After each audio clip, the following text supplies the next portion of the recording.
Hey, my Keep It You Not Messy family, how are y'all doing on this Sunday night? Hope everything went well today. I'm going to be reacting to this young lady telling the story of her brother that went alone and unalived their mom. That is it. Let's get straight into the video.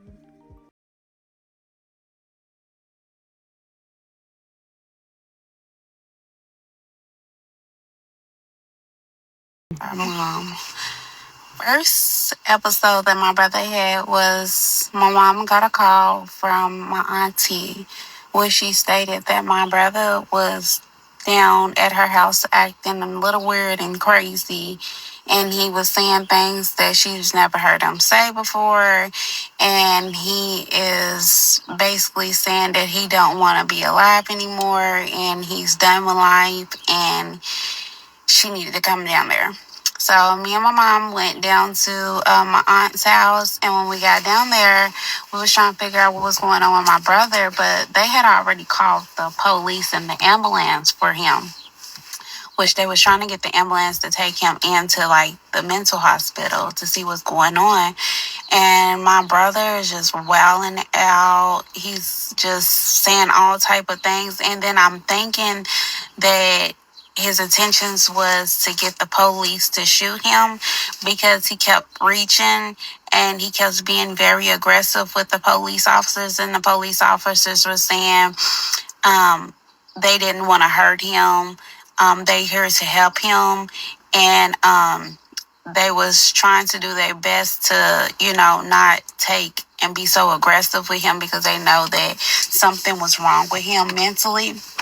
So they end up taking him into the hospital, and then what they did was end up releasing him the next day because they just said that they felt like he was high and he just was coming off of a drug, so they released him. And then we had another incident, like I think it was like a few weeks later. My mom called me and was like, get over here ASAP. She was like, I don't know what's going on with your brother. He has his baby mama in the car and he's driving crazy. So I get over there, and when I get over there, my mom lives on the main. She lived on the main street, and it was so many people outside. It was police there everywhere, and my family was there. We trying to see what's going on, and I get there. He had his baby mama in the car, and he was driving crazy with her in the car, talking about he's going to kill everyone in the car and all these things. And then some way my brother got in the car because they found out he had a knife. So my other brother ended up getting in the car. I don't know how he hopped in the car because I wasn't there. I had just got there. When I got there, they said he was in the car, and it was scared because they thought he was going to stab my other brother in the car. So my other brother was trying to fight to get the knife from him, and some way they followed out, and he ended up getting a knife. And my brother the car ended up running into my mama's yard and stopped, and the police officers ended up snatching him out the car. And it's blood everywhere. And both of my brothers ended up getting stabbed. So he didn't mean to stab my other brother, but they was fighting for the knife. So when they was fighting for the knife, it sliced my brother. They got in the car trying to take the knife from him. So the police end up getting him, taking him in, and trying to get him help. They end up putting him into the hospital port where the mental people was at. And when we went in that car, because his baby mama was so scared because his daughter was in the car as well. So she was so scared. She didn't know what to do. And we get in the car to help her like clean it out. It's puddles of blood. So he done stabbed himself up and hurt himself. And there's puddles of blood in the car. So we had to like take the mat. And when we took the mat, the blood was so much blood. It was like leaking out like water. You know how you leave your windows down and water gets in your car? That's how much it was. So then we're thinking that they're going to keep him, but we get a phone call the next day for us to come pick him up. He needed a ride. So we go and pick him up, and we what the hell? How did he even get out the next day? So like they say, He's on a drug and he's coming off of his drug. So we like, okay, all right. This second incident, but okay. So then it's just occurring back to back. So then there's another incident. My mama calls me. She stayed calling me because she was going through hell with him because he had lived with her. Him and his baby mama was living with her in her basement, and they was staying in in her basement for a long time. They was in her basement for like 4 years in her basement. Oh no. And I mean, well, it depends. It depends. You know, if I want my child, it depends on say what's but he went crazy yeah. out of nowhere. So it's like it just went completely out of nowhere. So this next incident, my mom calls me and was like, I don't know what's going on with your brother. He's looking out the windows, thinking someone's after him. He keeps saying they coming, they coming. He keeps looking out the window, saying they're coming to hurt him. And she said he hasn't took a bath in days. He stinks. He's walking around with no underwear on, no socks, just shorts on, and he's walking around outside. And I'm thinking that he's trying to hurt himself. Can you come over here? And I was in the mix of. As a mom, real quick, as a mom, I can't imagine that because you stuck between you want to help your child and then you scared of what he might do. That's crazy. That's sad. My mama was in the mix of going to a wedding. I was going to a baby shower, and my brother was going on a date with his daughter. So we all was dressed up, like we all was. So which was weird. We all three going somewhere, and you doing all this. So we get over there. We're trying to see what's going on. Like, bro, what's going on? What's wrong? Like, what can we do to help you? And he's keeps looking sideways, because my mama, where she lives at, it's like a main highway street. And it's like a main street where it's just traffic all through there. So he's looking like he wants to hop in the street. And we like, get away from the street. Come on over here. Because we're getting scared because we like, wait a minute, why you keep going towards the street? Why you not talking to us in the yard? Like, why are you right there? So come on over here. So we get over there. We get him, and then some way we end up getting him in the car because we want to take him down to the hospital so he can get help. Because we know something's wrong. Mm-hmm. So we end up getting him in the car. We get him in the car, and we're trying to go get him help.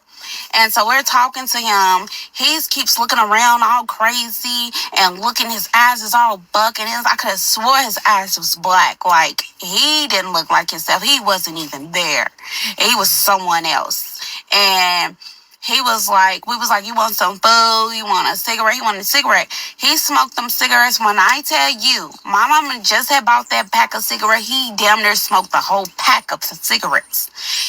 She bought him food. He didn't even eat the food. We ended up taking him to the hospital. We went in there. We had to damn near beg him to get into the hospital. We like had to prep talk him to get into the hospital. We finally get him in the hospital. And when we get him in there, he's like looking at us like we like just let him go like a sad puppy we just let off in the street. And then so next thing you know, that he's fighting the people, and we like quit resisting, and he's give something to my brother, and we like, what is this? And we look, and it was like a little piece. And I'm guessing that it was drugs because previously, my brother's in the streets. He did his own thing or whatever. Before he even went, start going a little crazy. He was doughboy on top, street dude. Like, he's looking out for me. This is my brother who I call, who's going to always look out for me, giving me the latest Jordans, giving me money, looking out if I need anything, my kids, everything. He's him. Like, he's in the streets, he's making money. And for him to give him a piece, like, it's a personal piece. So we looking like, is he on drugs? Is he taking these things? Is this what he doing? And so we like confused because we don't know. Like we said previously, we kind of think that It's messed up, but I know probably what you ready to say. Somebody could have gave him something really crazy, like that fentanyl stuff that was going around. I hope ain't nobody, gave him something bad or something to make him, because it happens and it's messed up. Did his own shit, but we didn't know. But then when he gave him that, I was like, that's a personal. And I told my mom, I said, Mama, that's a personal. That's his way he was using personally. That was for his use. And she was like, you think so? Yes, Mama, it is. It got to. Even my other brother, he was like, yeah, Mama, I think so too. So she was like, I'm going to ask him when I talk to him, are you on drugs, and was these the drugs for you? And I'm going to ask him. And it's about to cut off on me. Come back for part 2 of how my brother went crazy. This is part 2 of how my brother went crazy and killed our mom. So he had the little piece, which we knew that was like a personal piece. The personal piece was, a usage of him, because, my brother was like a doughboy. Like, he was out in the streets, like, whatever I needed, if I needed anything, like Jordans, clothes, shoes, anything for my kids, I can look to him to help me. That was that brother. And then for him to just flip script like that was mind blowing. And we knew what you was used to, working with out here in the street. So we know what is and what ain't. And I told my mama, I thought that he was using his own products, in which I believe that he was, because he had that little piece. And I told my mama that was a personal thing. Even my other brother, he said the same thing. So she was like, she was going to ask him when he got out or whatever. So that was that. She ended up asking him when he got out, because they ended up releasing him. Which they said he was coming off of a drug like the other times. So we ended up going to pick him up. He went back up at my mama's house. She ended up asking him, and when she asked him, he said that he went on drugs or whatever, which we know it was a lie. Come on now. So then we end up getting another incident happen. So my mama called me. This one's the big one. So this one right here, she called me. She's crying, historical, on the phone. Now she get over here. Come over here. Your brother, he just set himself on fire. And I'm like, what? So I get over there. Not to me. My mama lived on a main street. Remember that? And it was so much traffic on that street. So I get on her street. I can't even get on to where she lived at, because it's blocked, like the traffic's bad. So I have to park my car and then walk down. So I walk down. It's police, ambulance, fire truck, everything over there. I'm like, what the fuck? So it's people getting out their cars looking. They wondering what's going on. I walk up over there. My brother's in the yard, and he got a cover over him. And I'm like, bro, what's going on? What's wrong? And next thing I know, he drops the cover. And when he drops the cover, his skin was peeling off. His skin was literally peeling off, like peeling. It was pink. And I'm like, what the fuck? So coming to find out, he went in the backyard and got some, so he goes in the backyard and gets my mama's lighter fluid, which was in the back, and sprays himself with the lighter fluid and sets himself on fire, which his baby mama said that he had a knife too. So I guess he was planning on killing himself. So he either was going to kill himself with a knife, or he was going to set himself on fire, and he was going to run in the street and let like a semi hit him. So she said she seen him on flames, and she took a cover and she wrapped, she stopped, dropping roll with him so the flames can go out. And he was on fire from the waist down. So he didn't have any skin. So the ambulance is trying to get him to, get on the stretcher. When I tell you, he walked to the ambulance truck. So we all shocked, like, what the fuck? So he must be in shock. So that's what that was. He was in shock. And he walked to the ambulance truck himself. So then they end up putting him on the stretcher when he walked to the ambulance truck. So they end up taking him to the hospital. So we all scared. We don't know what's going on. They rushed him into the hospital, did his little surgery on him, because he's got third-degree burn. Like, they didn't put him in the burn unit. So all our family's up there in the waiting room waiting to see what's going on. We upset. We don't know. My nerves is bad. My mama's nerves bad. Mine, we don't know. So then come to find out he's going to be okay. So they end up letting us go in the room to see him. When I tell you we went in this room to see him, it was just like a black room. Like, his eyes was black. Like I mentioned the first part, it didn't even seem like that was my brother. My brother was gone. It wasn't even him no more.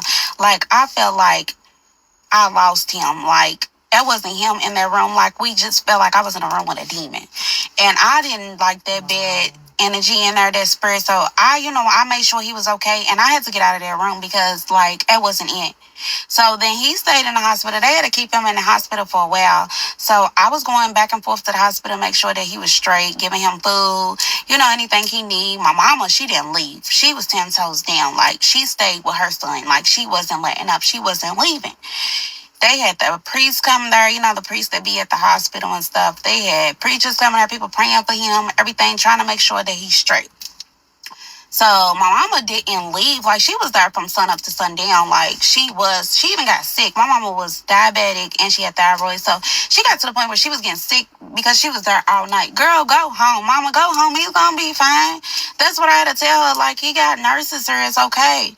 But she didn't want to leave her son. So they had to do like a surgery on him. They did like that surgery that they never did before on him, on anybody. It was like a skin graft surgery, and they put skin on him. And when I tell you, these doctors did they big one on that, because that skin looked like that was his skin that he grew. And it looked good, but you had to take care of it. So he was in the hospital like for like 3 to 4 weeks. He had to go through therapy again to learn how to use his legs, his private, everything. Like, he burnt all that. Like, he had to learn again. Like, he fucked his bones up, all that. So my mama was taking him to therapy, giving him his medicine, bandages, everything. Like, she was his nurse. Like, she was doing her big one for her child. And she didn't let up. And she was like, I don't know, y'all gotta help me because this is hard. And I understand that it was hard, but like, mama, you have to take a break for yourself. That's what I kept telling her. She had got sick. Real quick, but as a mom, it's hard. You don't want to see your child going through that. Like I said, I can't imagine. But it's hard, even though she had to take some time out for herself and go home and all that. It's still, as that parent, you just want to be there for your child. Because I sure would have been there. I remember my daughter was in ICU. Little story. I was there. I did not leave. But anyway, let's back to the story. Or whatever, and that was that. So then she ended up telling his baby mama, you got to go, because she was staying there. Remember I told you that they was in her basement staying for like 4 years. She told her she had to go, so she ended up having to leave because, baby girl, you getting pregnant down here and everything. She ended up getting pregnant. So, girl, it was too much. Like, you got to go. So she ended up telling her she had to go, so it was just my mama and my brother there. So my mom was taking care of him or whatever, and we was thinking that he was getting better because shit was getting better. Like, he was doing good. Like, he was like in the room where he was doing good again. Like, he was mingling with his nieces and nephews again, having, talking, saying his prayers, going to his therapy. He ended up, going to see a therapist or whatever, and they doing the Zoom stuff because this was during COVID too. So they ended up doing the Zoom therapy and stuff for him and stuff too. So we thinking everything's fine and everything's good. So then, my mom was taking care of him. I'm making sure that everything's straight. And then it's like everything was good. Then it's like I got a phone call from at work, and she was like, I don't know what's going on with your brother, and I don't know what's going on with your brother. He's mad that I made this post on Facebook. All she did was she reshared this post where it was like, if you don't like it, you can hit the road jack. And it was like a Tweety Bird. And it was just like a little quote. And she just reposted it. So I guess he thought that was towards her. And which wasn't. She said it wasn't. She just reposted, and he got mad. And he got mad that she reposted that, and he was walking around with an attitude. So she was like, I can't do this by myself. Y'all gonna help me with him because I can't take this. He's walking around not taking showers again, and he's not eating. So I guess he was going back downhill. And then see, he was getting to the point where when we came over there, like, he stopped coming out the room. He was sitting in the room in the dark because it got to the point where my mama was like, she had told him, like, share your story on Facebook, because my brother never had a Facebook or social media or anything. He never had none of that. So mom was like, well, maybe your story will help somebody else out, because we thought he was getting better. So she was like, go on Facebook and, like, tell your story. So, like, he would go on Facebook Live, and he was just, like, be in a dork talking. And he would be in that dark just talking, saying all kind of stuff on these lives, like, that didn't even make sense. And then, like, we wasn't really paying attention to him like that, but we was. But I feel like if we was paying more attention, come back for part 3 of how my brother went crazy. And it's part 3 of how my brother went crazy and killed our mom. So he was in that room, and he was just in that room in the dark going live. And I just felt like it was just bad vibes after a while. He went downhill. He wasn't on his spiritual journey no more. He was just like on some demonic shit after a while. Like, you can feel the bad vibes, especially when you're a spiritual person. You can feel that bad energy. And it was all in that room, like right there. It got to the point where the kids didn't go in that room no more. I didn't go in that room and check on them no more because I just felt the bad vibes. I felt it. Especially, I'm spiritual, and I felt it. So he stayed in that room in the dark. He wasn't even taking baths no more. He was barely eating, all that. So then it was like he was making them videos, and he was like, how can a mother do this to their child or whatever?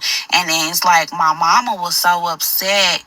She was so scared, really, of him. She was sleeping with her doors locked, uh, uh, uh, uh, uh knife underneath her pillow. And I got to the point, I'm like, Mama, why are you in this house with him with your doors locked and a knife underneath your pillow? She was like, I don't care. That's my son. I'm not turning my back on my son. Okay. I was like, I understand it, Mama, but it's your safety that you got to worry about. Because if you in your own house, sleeping with your door locked, your bedroom door locked, and a knife underneath your pillow, you're scared of him. You're scared that he's going to do something to you. Right. You need to put him in a home, like a mental home, like something that can help him, because you can't help him only so much. She didn't want to do it. That was her firstborn. She didn't want to turn her back on him. That was that. You can only say so much to your mama for them to listen to her. I'm like, okay. So, go back to him doing them lives, and he's saying, how can a mother do this to their child? He was so resentful to my mama with his childhood. He blamed everything that happened bad to him in his adult life on my mama. He used to be so nasty to my mama. When they got into it, calling her bitches, whores, sluts. She's the reason why he ain't got his daddy in his life. Uh, uh, like, he was so resentful of him not having his daddy in his life and put it on my mama. He used to, like, pick a difference of his relationships with his siblings. Like, he wasn't, like, resentful towards me, like, because I was a little sister. But, like, my other brother, like, he would be resentful toward him, like, because me and my other brother, we had shared the same daddy, but him, he didn't have the same daddy as us. Like, he had different daddies than us. And, like, he would, like treat outsiders more better than he did his own brother. Like, even his cousins, he would treat them like brothers than he did his own brother. I just had to say, I know that all too well. I'm going to get into it, but anyway, I know that all too well. Which, I'm not saying they didn't have a good relationship, but I felt like you wasn't more brotherly to your brother because you didn't have the same daddy as him. And y'all, my daddy was in our life. He tried to be in his life, but he was so resentful towards him. He couldn't. You can only do so much when a person don't want you around, and you ain't gonna force it. So it's what my daddy did. But, you can't get mad at us because your daddy wasn't around, but that's just how he was. And so let's go back to the day that, my mama had found that post.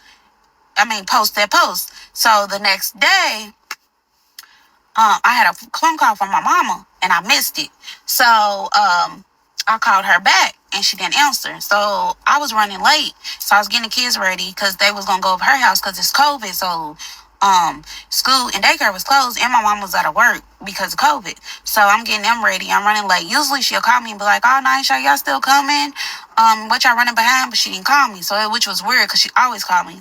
So I got them ready. I'm pulling up over her house. Uh, I'm getting them to hop out the car because I'm about to pull off. I'm about to ski out of there because I'm late for work. Usually that's what I do when I'm running late. I have them hop out the car. I know she gonna open the door, so I'm about to ready pull off the driveway. So when I'm about to pull off, she's not answering the door. So I'm like, "Are y'all knocking?" They was like, "Yeah, we knocking." So I had to get out the car. I started knocking on the door and calling her. She ain't answering. So I knocking on her window because her window's right next to the door. So she's not answering. So I'm like, okay, that's weird. So I tell the kid because I ain't got nobody watch the kids. So we pull up back at the house. So I keep calling her, she's not answering. So I call my brother. I'm like, "You talked to mama?" He was like, "No, I ain't talked to her. I talked to her yesterday. She couldn't find her keys." I'm like, "Okay, that's weird." I said, "Yeah, she called me too. I missed the phone call." So I was like, he was like, "You think she went over her boyfriend's?" I was like, "No, because her car's outside. Because her car was outside." And I'm like, okay. I'm like, no. I was like, "I don't think so, because he ain't got no car. So how you gonna come get her?" So I was like, okay, that's cool, because my brother was at work, so I got off phone with him. I'm still trying to, see where she is. So I ended up tracking her phone because I got all her passwords and everything for her phone because I set her phone up. So I track it. The phone says she's at home. So I'm like, okay, that's weird. Her car's at home and she's at home. So then I was like, "Man, where the fuck is my mama at?" So I starting to get worried. So I called 911. I'm like, okay, I don't know where my mama is. I said, she's not answering the phone. I said, the phone says her phone's tracking to her house and her car's at home. And then I said, I know her and my brother got into it last night. Not too bad, but he got a mental problem and he had an attitude with her over a post. And then I was like, "Y'all can either meet me over there, y'all don't, but I'm just informing y'all because I'm about to pull up over there and go in the house." So they was like, "We'll have a dispatch go over there, police go over there." So then my daddy ended up calling me because I guess my brother called him. He was like, "You about to go over your mama's house?" I was like, "Yep." He was like, "I'll meet you over there. I'm about to pull up over there." Because my daddy lived down the street from my mama. So I pull up over my mama's house, me and the kids, they in the back seat. I told them sit in the car, I get out. I'm trying to open up the windows because I don't got my key because the week before she asked to use my key because she got locked out of the house. So I'm trying to open up the windows. I couldn't open up the windows. My daddy ended up pull up. He trying to get in, couldn't get in. So we go around the back because she got a sunroom. We going in. I said, "Daddy, the door's probably locked." My daddy go to the door, door's wide open. I'm like, okay, that's weird. So we go in. We go in, there go to the kitchen. So when you go in, there go to the kitchen. So I'm like, "Mama." Daddy's like, "Tracy." So we go in, going through, I go to the living room. In the living room, I go a chairs with stuff stacked on top of it and the couch pushed up to the door. And I'm like, "What the fuck? That's weird." So I'm like, okay, I paused and looked at that, but my daddy's going towards my brother's room. He skipped my mama's room because their rooms is right by each other like this. So he goes in my brother's room, and then I go in my mama's room. And I'm like, "Mama." And her bed's made up. I'm like, "Mama." And there's two specks of blood on the, oh Lord, bear with me, y'all. There's two specks of blood on the it's two specks of blood on the cover, and I pulls it back, and when I pull it back, my mama's covered in blood. Blood's everywhere, all over the curtains, all over the walls, all over the place. And I think I passed out. My daddy grabbed me, pulling me out the room. Some way I breaks out of my daddy's hands. And I'm telling y'all just how it happened. I breaks out of my daddy's hand. I runs out the house. I takes my jacket off and run down the street. Because remember, my mama lived on the main street. I run down the street and I'm screaming. I am terrified. I just lost my mama. I know she's dead. So much blood in her. She's not moving or nothing. And I fainted. I just knew it. The way she was, it didn't even look like her. Tune back in for part 3 of how my brother went crazy and killed our mama. This is Oh my God. I was like, okay, cry. That is so sad. Ah, let's get to the next part.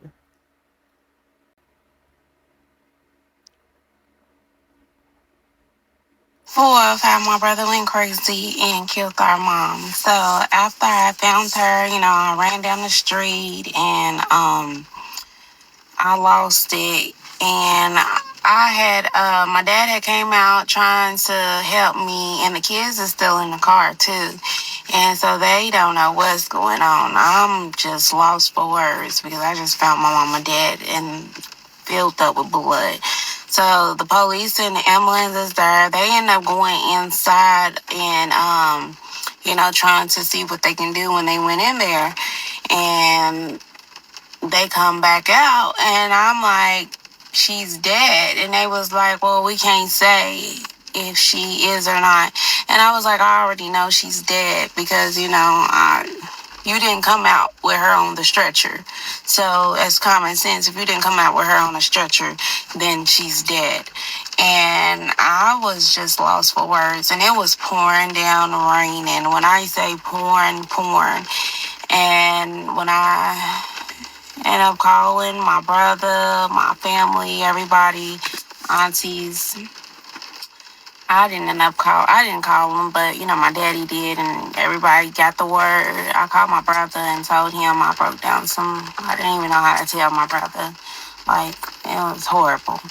And everybody ended up coming, showing up, and, like I said, my mama lived on that main street, so traffic was just at a standstill because everybody was just so shocked because my mama was very known. Like, my mama was a traffic ward in the city. She worked for the police department, so she was a traffic ward. And she also, like, was traffic ward for, like, schools and stuff, so she knew so many people in the city, not to mention that she was just known in the city. She was very, very known.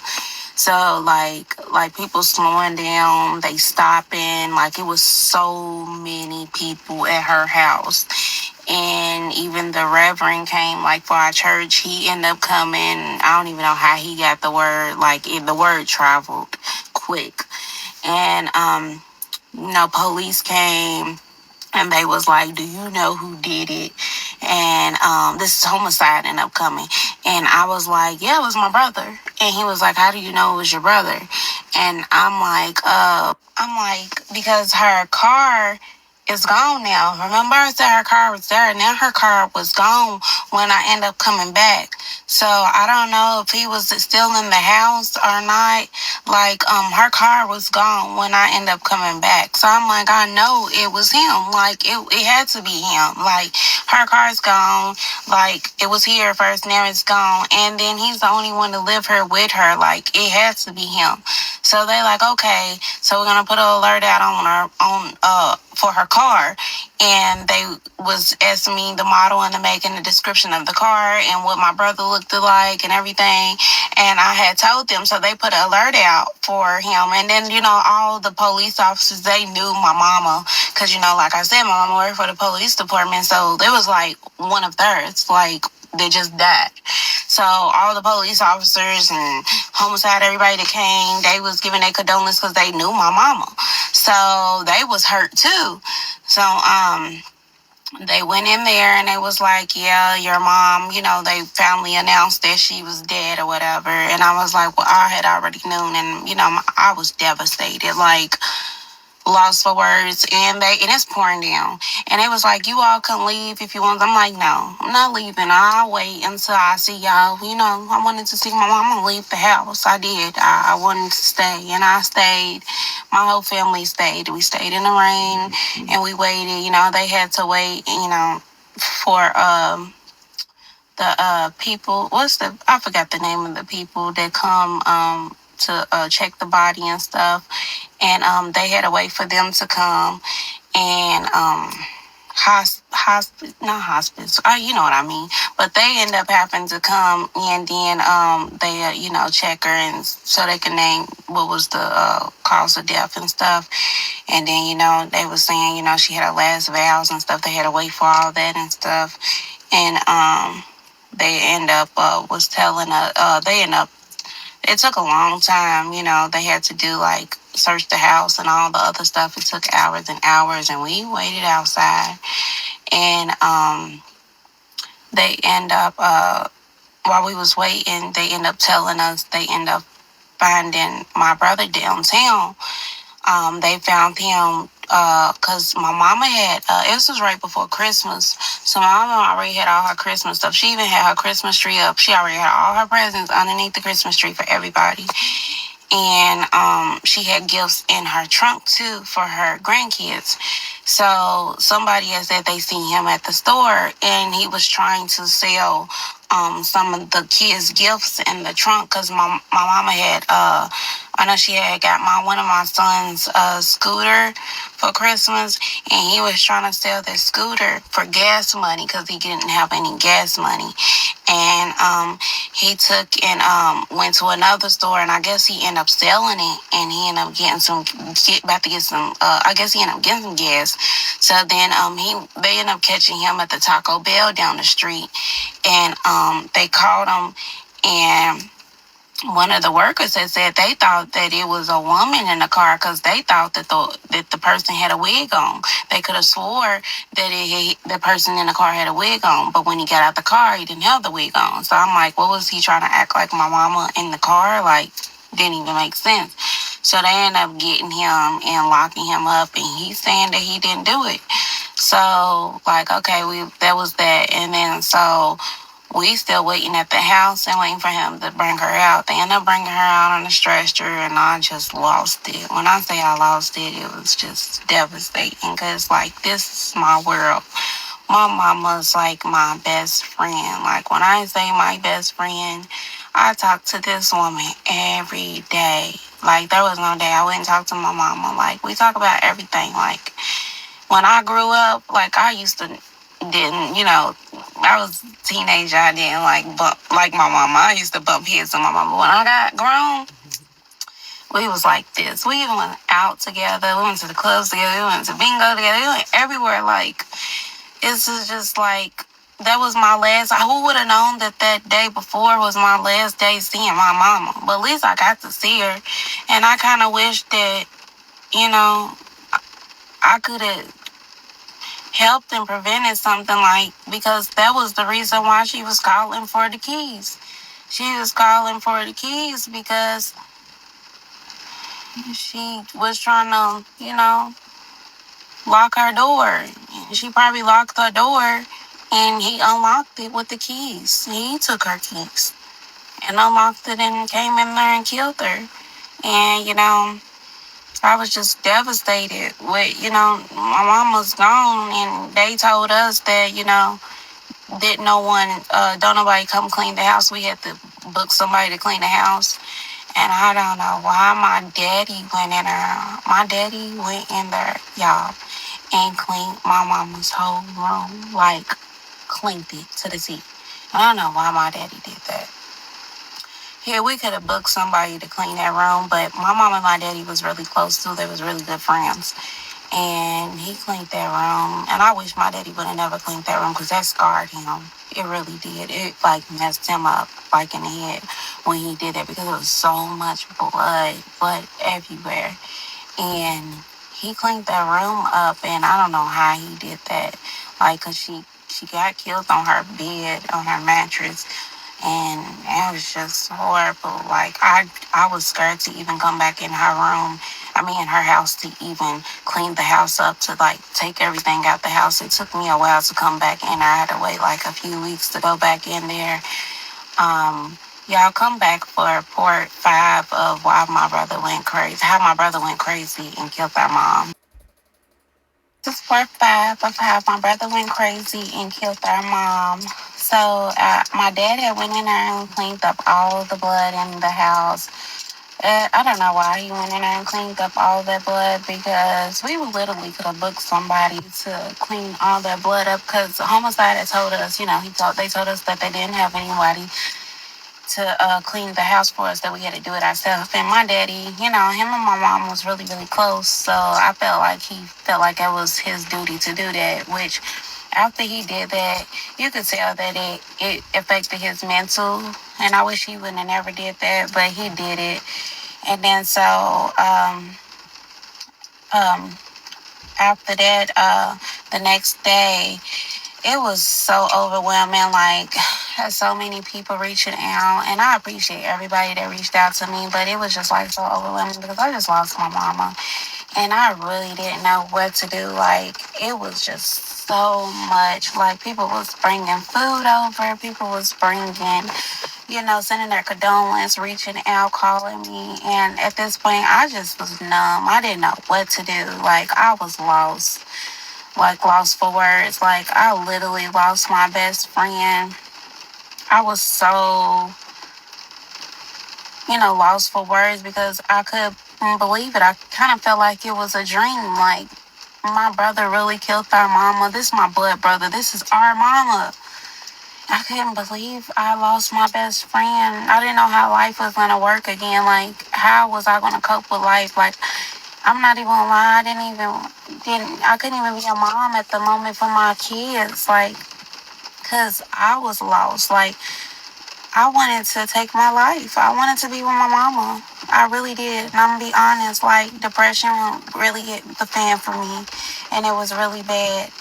And it got very bad for me because I was still trying to maintain life, for me and my kids, but it was hard. And, the detective had reached out to us and said that, they're trying to do the rapid tests for the DNA because they went ahead and did DNA for my mom, because, she was like one of theirs. Like, I remember I told you she worked for the police department. So they did a rapid test. They was 10 toes down on trying to find out if this was my brother that killed my mama. And they really was very helpful. Really, they was. And they told me that they did a DNA test underneath my mama's nails because her nails was broken up. Like, I guess from her putting up a fight, trying to fight for her life, all her nails was broken because she had just got her nails done. And they put a DNA test on his clothes because they found his clothes in the basement. I guess he tried to wash his clothes. They found the murder weapon in the backyard because remember it was raining, so he was able to dig a hole and try to hide one of the murder weapons. And then they found another murder weapon down in the basement as well in the little where the little sewage port in the basement. They found it there. I can't tell you exactly what the weapons was because we're still going for trial, but they also did the DNA test for that, and they told us that it takes 48 hours. So after 48 hours, they got back with us, and they let us know that their DNA came back as my brother being the one that murdered my mama, because the DNA went, it was his DNA underneath her nails and stuff, and her DNA was on, her blood was on his clothes and on the murder weapon and everything. So, and her DNA, was on him as well. So he went to arraignment, and arraignment with court was on the news as well because the news people was like, they was on it. They was reaching out to us trying to get a story and everything. They was reaching out to me constantly, and they had cast it on the news, the arraignment, and he had said that he didn't kill her, which we know that you did kill her. And it was very hard. Like, I didn't know what to do anymore. Like, I was lost. I really was, because trying to figure out how you're going to go day-to-day life without your mama, someone that's very important in your life, is hard. Like, even to this day, it's still hard, like, for me. But I had to get it together so I can plan her funeral. So me and my brother got together, and my family as well. We went to the funeral home so we can plan her funeral. And we had to pick out her casket and everything. And my mama had also told me how she wanted her funeral as well. She wasn't scared to talk about death. She let me know what she wanted, what color she wanted. My mama had a very good life insurance. She had life insurance put aside for her funeral and for her kids as well. So I was able to, take care of everything for that, and, get her buried the way that, she wanted to. And I had also booked the makeup orders for her because I didn't want her to have the ordinary funeral home look, makeup look, casket short looking. I didn't want that. So I couldn't get her nails done because her nails was all messed up from fighting for her life. And I booked the makeup artist for her, and the makeup artist went out and tried to do her makeup. And the makeup artist reached out to me and was like, "I'm so sorry for everything that happened to you." She was like, "I tried my hardest to make your mom look good. I tried my best. I didn't want to mess up her face as much. So I went ahead and did the best that I could." And she kept apologizing. And then she said, "I tried my best." So I'm like, okay, I didn't see my mom yet. I was going to see her the day before the funeral. I mean, the wake. So, because we had a wake and a funeral. So, the next day I went to see her. And when I went to see her, we had to make a decision, me and my family, if we was going to have an open casket or a closed casket. And when I tell you, when I seen my mama, that did not look like my mama. I cried my heart out. My little tears couldn't stop because I couldn't believe that that was my mama in that casket.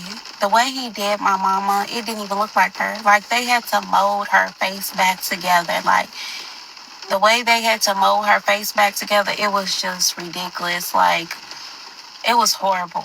Like her head, everything like was molded back together. And the makeup artist, shout out to her because she really tried her hardest, but it didn't help anything. It really didn't. And my mama looked beautiful.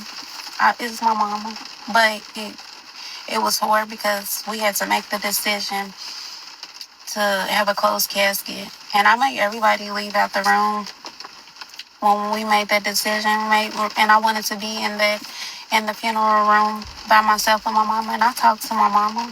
I told her I love her so much, and I'm so sorry for what happened to her. I apologize, and I told her at the end of the day, you're still my mama. I'm sorry that I can't recognize you right now, but I love you to the fullest. And I love her so much. I miss her so much. And I couldn't believe that she had to fight for her life from her own son. And it was so hurtful to see my mama look like it. It was, y'all. It didn't look like her. And we finally made that decision. We had to have a closed casket. We did. So after that, we made our decision to have a closed casket. And I had made a wig for her and everything. I wanted her to look so beautiful. I wanted to do her hair. I made a wig for her and everything. I did the makeup artist, everything. I did so much. Her outfit, everything was so important. All for us to have to do a closed casket.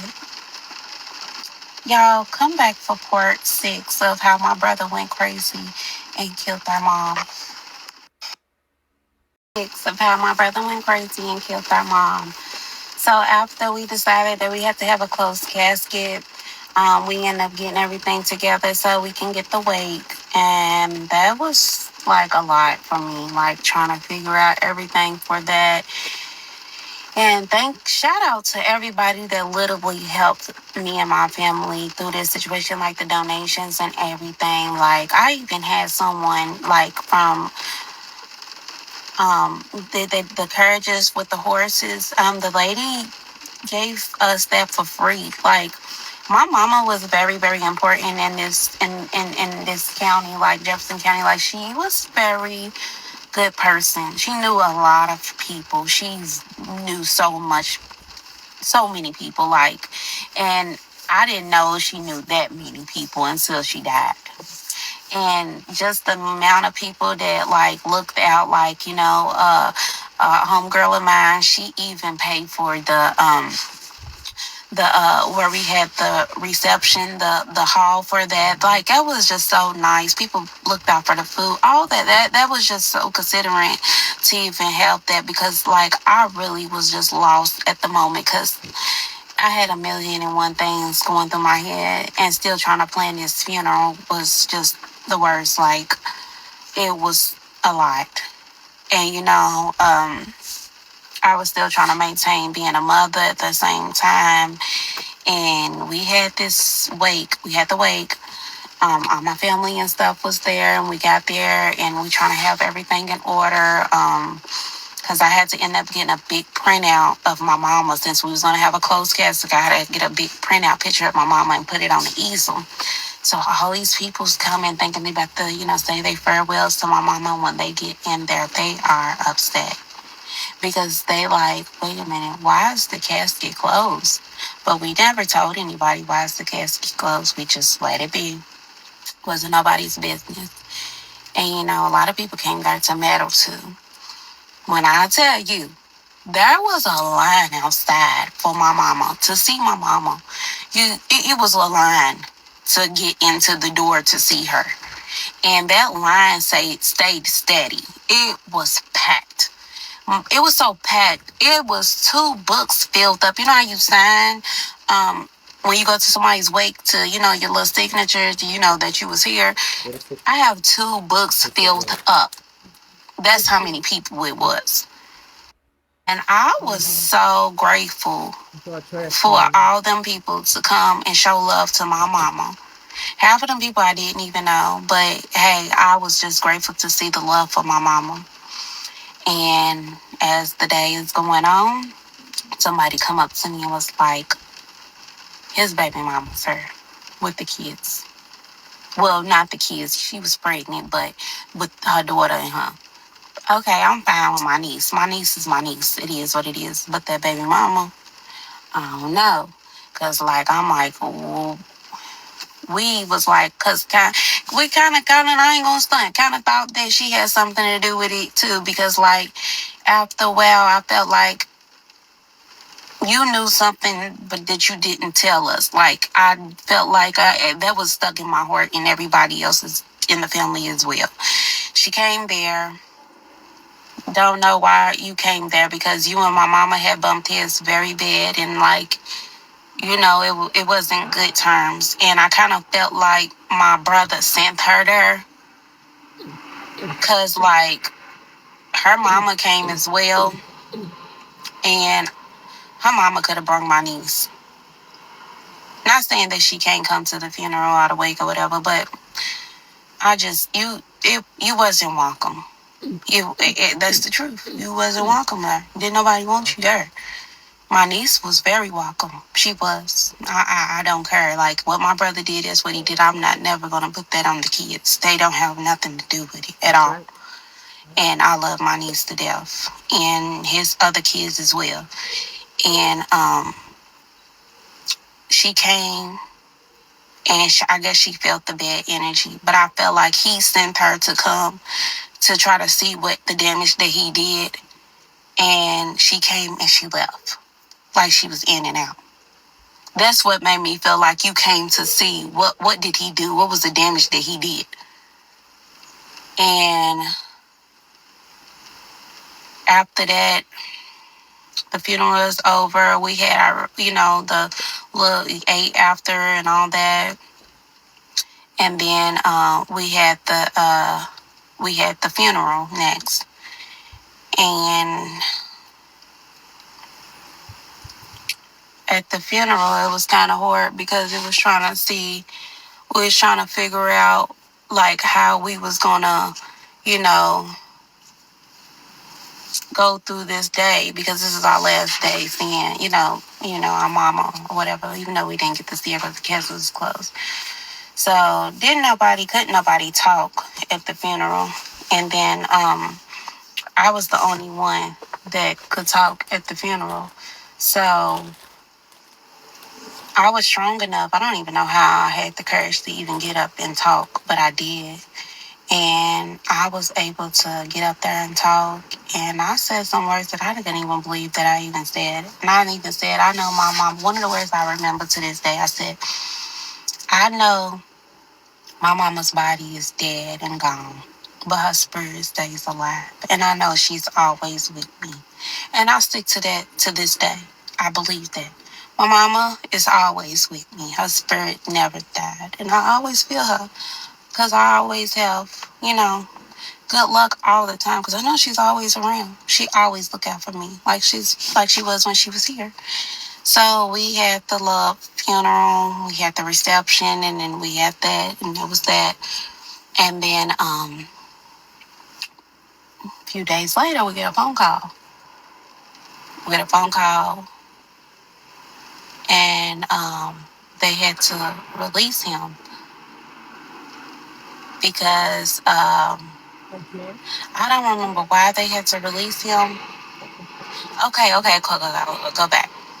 Okay, I do remember. So they had to. This is before the test, the rapid test came out.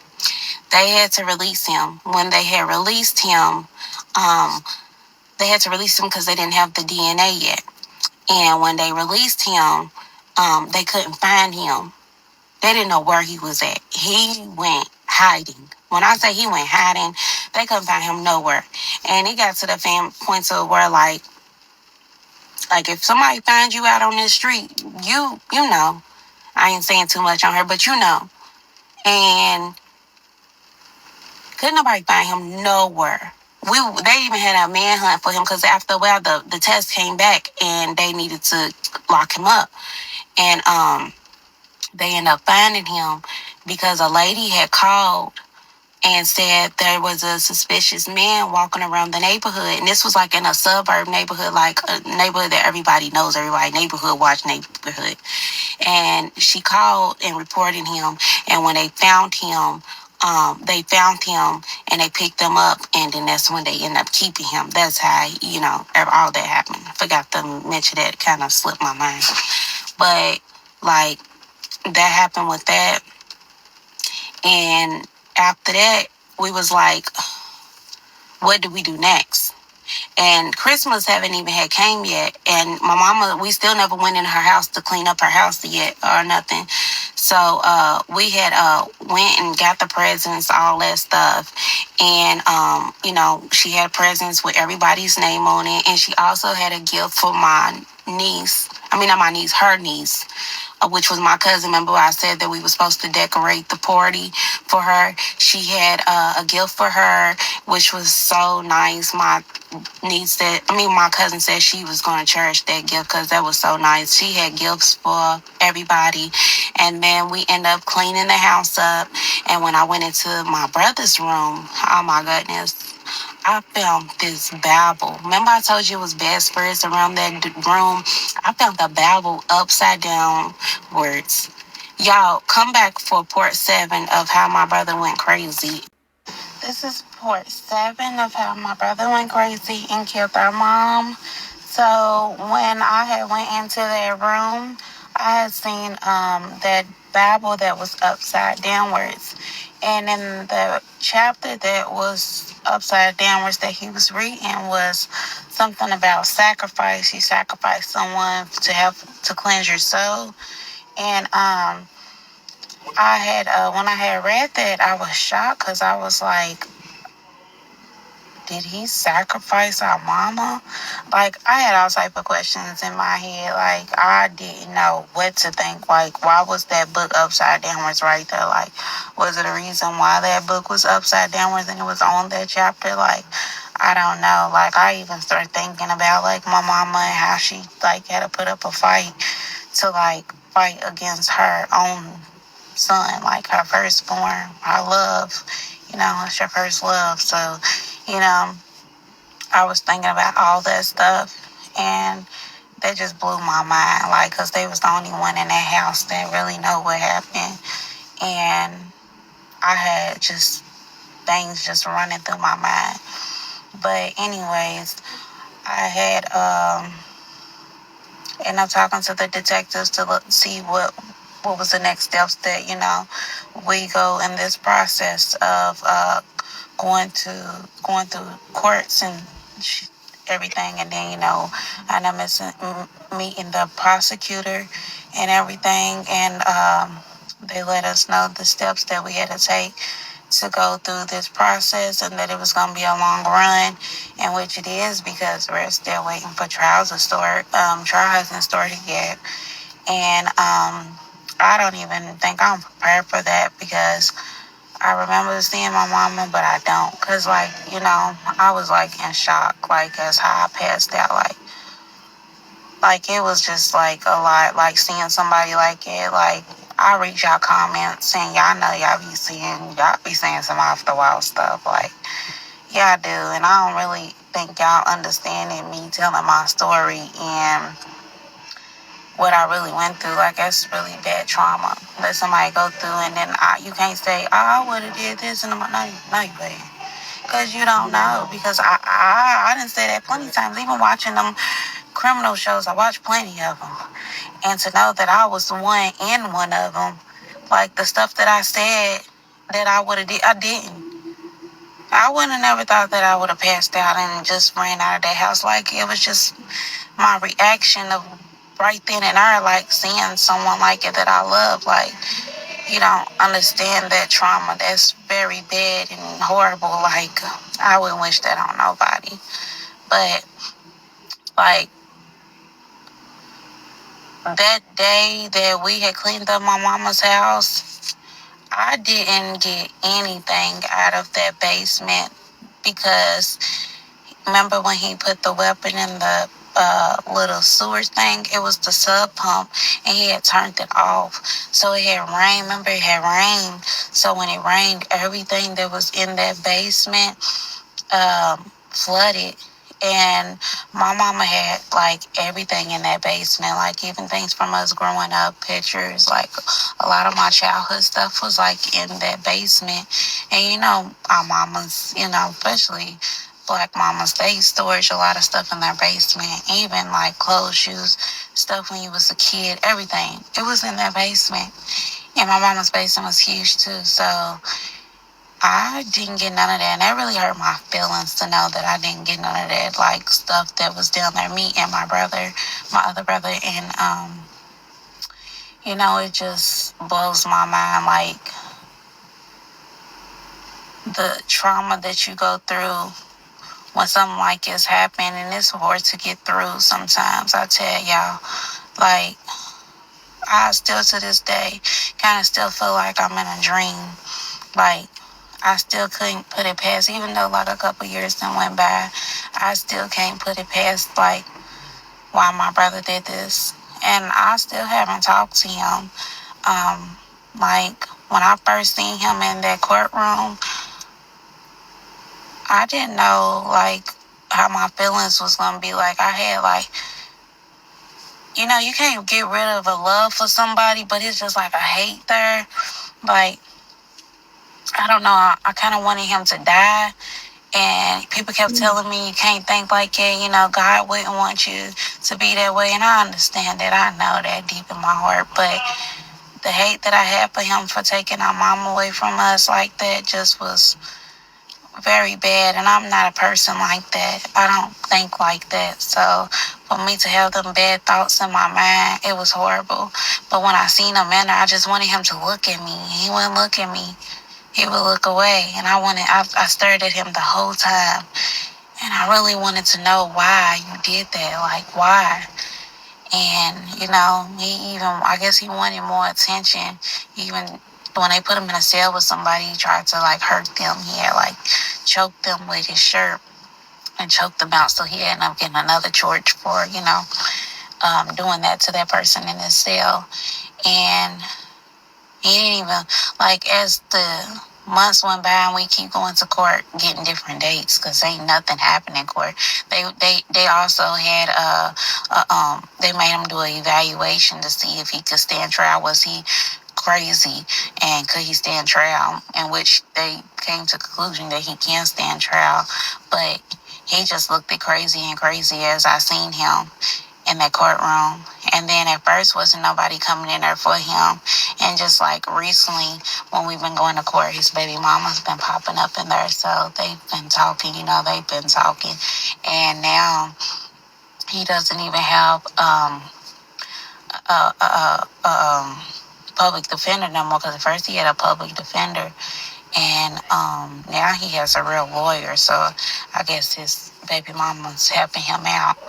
And we seen her in the courtroom, and she tried to give me a hug, but my sister-in-law, she was like, "No, I don't think it's a good idea," and I really wasn't feeling it either. Like I wasn't at all. And then, like as the months and months and years go on, I kind of like, I, I forgive, but I don't. I don't know how to explain that. Like, I don't want to be in my heart where I'm just so angry and hatred. Like, I feel like I'm blocking my blessings when I'm like that. And I know that he was going through something because, like, me and my brother was, like, really, really close.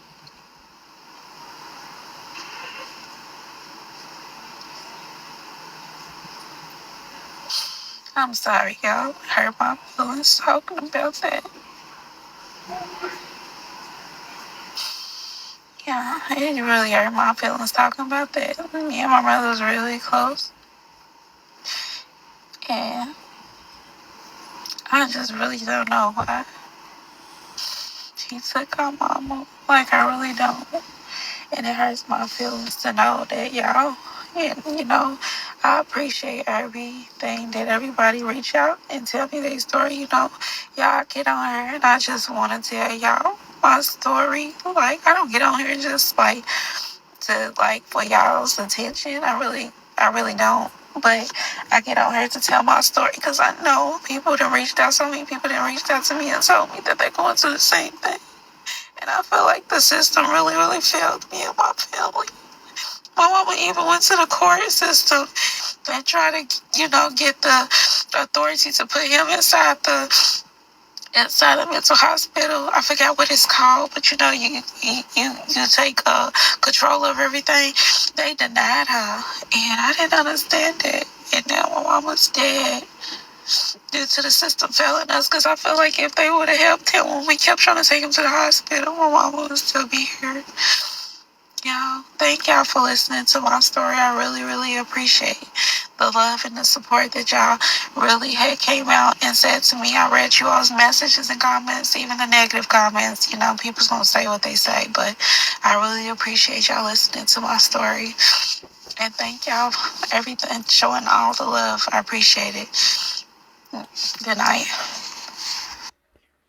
All right, y'all. So that's the end of the series. I don't even know what to say. I'm speechless. I couldn't even pause it to react to nothing. But tell me how y'all feel in the comments.